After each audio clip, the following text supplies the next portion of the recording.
Madame Boutena Iraki, ancienne vice-présidente de l'Association des chefs d'entreprise du Maroc et parlementaire. Non, ancienne présidente. Ancienne présidente de l'Association des chefs d'entreprise et députée au Parlement marocain. Pour rectifier, pour faire bien, je pense que c'est important, comme les femmes aujourd'hui, je pense que le regard du monde s'oriente sur les femmes.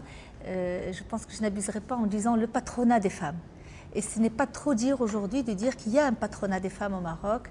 C'est un peu pour symboliser que les femmes aujourd'hui, même dans un pays comme le Maroc, qui est un pays émergent, qui est un pays du sud de l'Europe, il y a une participation très forte des femmes dans le développement économique, une participation réelle. Pas simplement à un niveau de travail, c'est-à-dire on ne parle pas des femmes simplement pour leurs droits, mais aujourd'hui les femmes sont partie prenante du développement économique parce qu'elles créent de l'emploi et elles créent de la valeur ajoutée. Je pense que c'est important. Je fais souvent je reprends le terme patronat, ça choque un petit peu, mais ça aussi ça attire l'attention sur le fait que dans un pays comme le Maroc, il y a quand même 29% des foyers qui sont pris en charge par le travail des femmes. Donc, contrairement à l'idée qui est dans le monde, puisqu'aujourd'hui on est on a deux approches aujourd'hui, surtout quand on est dans une conférence comme le WPC, où on a des gens du monde entier qui viennent et qui mettent en commun leurs réflexions, et surtout ils mettent en commun les angles de vue et les angles d'approche des différentes situations dans le monde. Et souvent on ne parle des femmes que parce qu'on veut défendre leurs droits. Et souvent aussi, on dit, ce matin on a abordé le sujet en parlant de la santé dans le monde et l'éducation dans le monde. Alors, il faut passer par les femmes. Et les femmes deviennent un outil. Mais ce qu'on ne dit pas souvent, c'est que les femmes sont déjà dans ce process de création de richesse et de process de développement du monde et de la société dans le monde. Ça, je referme la parenthèse sur celle des femmes.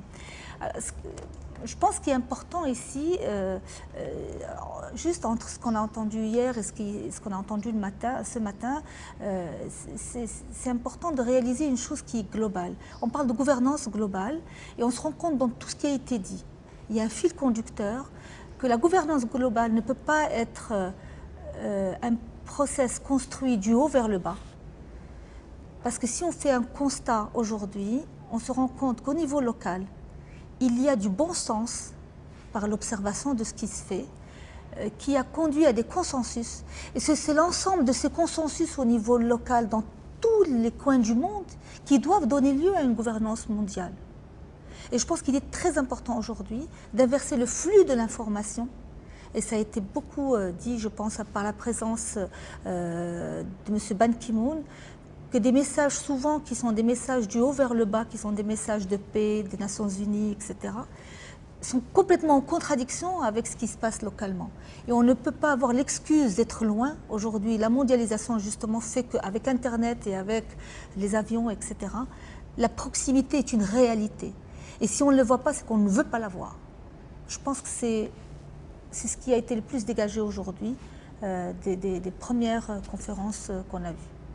Et cette réunion à Marrakech, c'est l'idéal pour favoriser cette proximité, justement, notamment entre les gens, entre les différents acteurs. C'est important que ce soit Marrakech ou que ce soit le Maroc.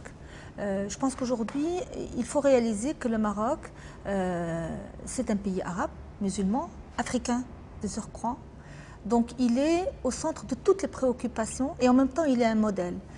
Aujourd'hui le Maroc c'est l'interface entre le monde et l'Afrique, si on veut faire grand. Aujourd'hui, je le disais tout à l'heure dans la conférence, le Maroc devient par exemple une destination médicale pour les Africains, vu les restrictions qu'il y a en Europe, les problèmes de visa, etc. Et vu aussi la disponibilité qu'il y a au Maroc. Le Maroc est un pays qui s'est développé, qui a une industrie pharmaceutique, qui a une structure médicale privée qui se développe de façon très moderne et très efficiente et qui peut aujourd'hui accueillir cette demande africaine.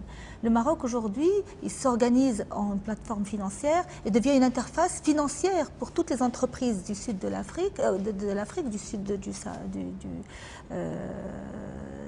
sud du Sahara, et qui aujourd'hui trouve le Maroc comme une destination pour faire des échanges commerciaux et des échanges financiers. Donc c'est une plateforme financière.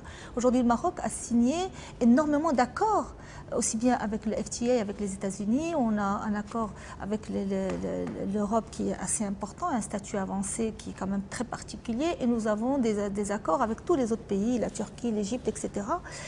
Vous imaginez ce que ça offre comme opportunité d'échange.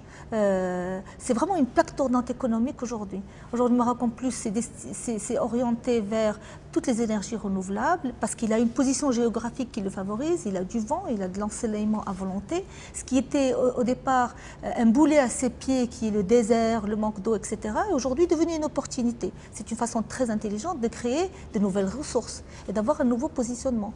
Aujourd'hui, au nord du Maroc, nous construisons un port sec à Nador. Le Maroc va devenir un pays pétrolier sans être producteur de pétrole parce qu'il va procurer une réserve pétrolière pour l'Europe. C'est quand même une nouvelle...